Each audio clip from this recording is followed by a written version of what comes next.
వివాహిత ప్రియురాలిపై అనుమానంతో హత్యాయత్నం, నిందితుడు కార్తిక్ అరెస్ట్. 13 ఏళ్ల సహజీవనం విషాదం. ఆశను చంపేందుకు ప్రణాళిక వేసిన కార్తిక్ కాపుల పాడు లేఅవుట్ లో మహిళపై దాడి, బెండింగ్ వైర్ తో హత్యాయత్నం.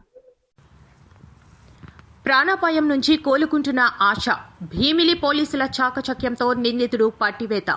భీమిలి మండలం కాపులుప్పాడ లేఅవుట్లో అపస్మారక స్థితిలో గుర్తించి ఆసుపత్రికి తరలించిన పోలీసులు మహిళ కేసులో నిందితుడు కొయ్య కార్తీక్ ను పోలీసులు శుక్రవారం అరెస్ట్ చేశారు. ఈ కేసుకు సంబంధించిన వివరాలను Bheemili incharge CI Sridhar media సమావేశంలో వెల్లడించారు. సీఐ తెలిపిన వివరాల ప్రకారం వివాహితులైన కొయ్య కార్తీక్ మరియు తోటపల్లి ఆశ గత 13 ఏళ్లుగా సహజీవనం చేస్తున్నారు.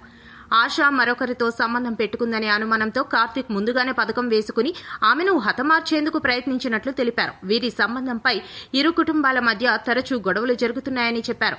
ఈ నెల 19వ తేదీ మధ్యాహ్నం 3 గంటల సమయంలో మిథిలాపూర్ కాలనీ డబుల్ రోడ్లోని గోల్డ్ షాప్ లో పనిచేస్తున్న ఆశాను పని ఉంది అంటూ కార్తీక్ తన బైక్ పై తీసుకెళ్లి కాపులుప్పాడ లేఅవుట్ కు తీసుకెళ్లాడు. అక్కడ ఇద్దరి మధ్య ఘర్షణ చోటు చేసుకోగా ఆశపై తీవ్రంగా దాడి చేసి వెంట తీసుకొచ్చిన బెండింగ్ వైర్ తో గొంతు బిగించి హత్యాయత్నం చేసినట్లు పోలీసులు తెలిపారు. ఆశ మృతి చెందిందని భావించిన కార్తీక్ ఆమెను పొదల్లో పడేసి అక్కడి నుంచి పరారయ్యాడు. మరుసటి రోజు ఉదయం గ్రే హౌండ్స్ పోలీసులు ఆమెను గుర్తించి భీమిలి పోలీసులకు సమాచారం అందించారు. ఇదే సమయంలో ఆశ కనిపించడం లేదంటూ ఆమె మేనత్త తోటపల్లి సావిత్రి పోలీసులకు ఫిర్యాదు చేశారు. ప్రస్తుతం ఆశ ఆసుపత్రిలో చికిత్స పొందుతూ కోలుకుంటోందని, ప్రాణాపాయం నుంచి బయటపడిందని సీఐ శ్రీధర్ తెలిపారు. విశాఖ పోలీస్ కమిషనర్ ఆదేశాల మేరకు ప్రత్యేక వైద్య బృందం చికిత్స అందించిందని చెప్పారు. నిందితుడు కొయ్య కార్తీక్ ను భీమిలి ఎస్ఐలు జి సురేష్, ఎన్ గౌరీ, లలిత, ఆదిత్య మరియు కానిస్టేబుల్ కె సంతోష్, ఎం మోహన్ కాపులుప్పాడ సమీపంలో శుక్రవారం అదుపులోకి తీసుకున్నారు. ఘటనలో ఉపయోగించిన బైక్, బెండింగ్ వైర్ మరియు సెల్ ఫోన్లను స్వాధీనం చేసుకున్నట్లు పోలీసులు వెల్లడించారు. Good afternoon everybody. The Bheemili police station crime number 162 307 పాత ఐపీసీ ప్రకారం, కొత్త సెక్షన్ అయితే 109 క్లాస్ 1 బిఎన్ఎస్ ప్రకారం జరిగిన కేసు వివరాలు ఉంది. ఇందులో కంప్లైంట్ తోటపల్లి సావిత్రి అనే డిసీజ్డ్ తాలూకా బాలమురుగన్ అనే ఆయన తాలూకా భార్య ఆశ అనే ఆమె 32 ఇయర్స్ అండి. ఆమెకి జరిగిన హత్యా ప్రయత్నానికి సంబంధించిన ప్రెస్ మీట్ అండి ఇది.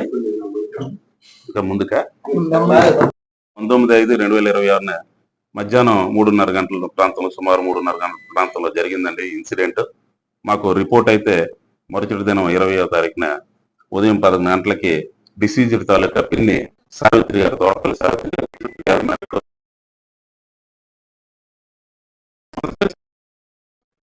ఏం చేశారంటే ఈ డిసీజ్డ్ ఇంజ్యూర్డ్ ఆశ అనే ఆమెకి కొయ్య కార్తీక్ అనే అతనితో లాస్ట్ 13 సంవత్సరాలు, అంటే ఇద్దరికి మ్యారేజ్ అయింది. బిఫోర్ లాస్ట్ 13 ఇయర్స్ నుంచి వాళ్ళిద్దరికి పరిచయం ప్రేమగా మారింది. ఇద్దరికి ఎవరి మట్టు వాళ్ళు ఇండివిజువల్ గా మ్యారేజ్ కూడా అయిపోయింది. ఆమెకు ఒక బాబు, ఆయనకు కూడా ఇద్దరు సంతానం ఉన్నప్పటికి కూడా వాళ్ళిద్దరూ పరిచయం కొనసాగిస్తున్నారు. పలుమార్లు ఆమె కుటుంబ సభ్యులు కూడా వారించినప్పుడు కూడా వాళ్ళు మానలేదండి.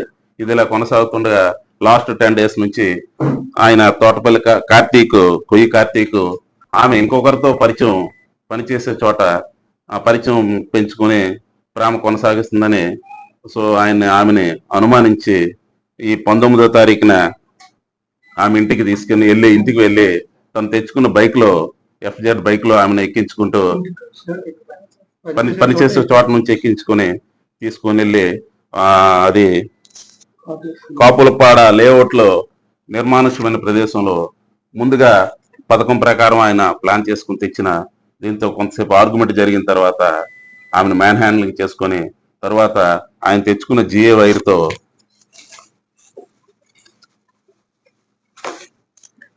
వైర్తో ఆమెని మెడకి బిగించి మ్యాన్ హ్యాండ్లింగ్ చేసి ఆమెను కొట్టి ఆమె చనిపోయింది అనుకుని ఆమెను అక్కడ పడేసి వెళ్ళిపోయాడండి. మరుసటి దినం తెల్లవారి గ్రౌండ్ సిబ్బంది చూసి దాన్ని మాకు ఇంటిమేషన్ ఇచ్చినట్టునే భీమిలి పోలీసులు సకాలంలో స్పందించి ఇమీడియట్లీ ఆమెను తీసుకెళ్లి గీతం మెడికల్ హాస్పిటల్లో ట్రీట్మెంట్ చేయిస్తున్నారు. ఇప్పుడు ఆమె బాగానే ఉందండి. ప్రత్యేక డాక్టర్ల పర్యవేక్షణలో ట్రీట్మెంట్ జరుగుతుంది. మా గౌరవ సిపి గారు కూడా ప్రతి క్షణము డాక్టర్స్ తో పర్యవేక్షణలు చేసి దానికి ఒక స్పెషల్ టీం వేసి మెడికల్ ఫెసిలిటీ, మంచి కార్పొరేట్ స్టైల్లో మెడికల్ ఫెసిలిటీ కల్పించి ఆమె త్వరగా కోలుకునే విధంగా సార్ ఆదేశాలు ఇవ్వడం జరిగింది. దానిలో భాగంగా ఈరోజు ముద్దాయిని మంగమారపేట పరిసర ప్రాంతాల్లో తను ఏదైతే ఆ నేరానికి ఉపయోగించిన బైక్ తో చేసాడో ఆ బైక్ తో ఉంటుండగా భీమిలి పోలీసులు స్పెషల్ టీం ఫామ్ చేసి మా ఎస్ఐస్ సురేష్ గాని అదేవిధంగా లలితాదిత్య గౌరీ 3 టీంలుగా డివైడ్ చేసి పట్టుకొని చాకచక్యంగా పట్టుకొని ఈ రోజు ఆయన్ని అదుపులోకి తీసుకోవడమైంది. జ్యుడిషియల్ రిమాండ్ కి పెడుతున్నాం. అదే విధంగా ఆయన మీద రౌడీ షీట్ కూడా మేము ఓపెన్ చేస్తాం. సిపి సార్ ఆదేశాల మేరకు రౌడీ షీట్ కూడా ఓపెన్ చేసి ఆయనకి మేజిస్ట్రేట్ ముందు ప్రొడ్యూస్ చేస్తా ఉండే.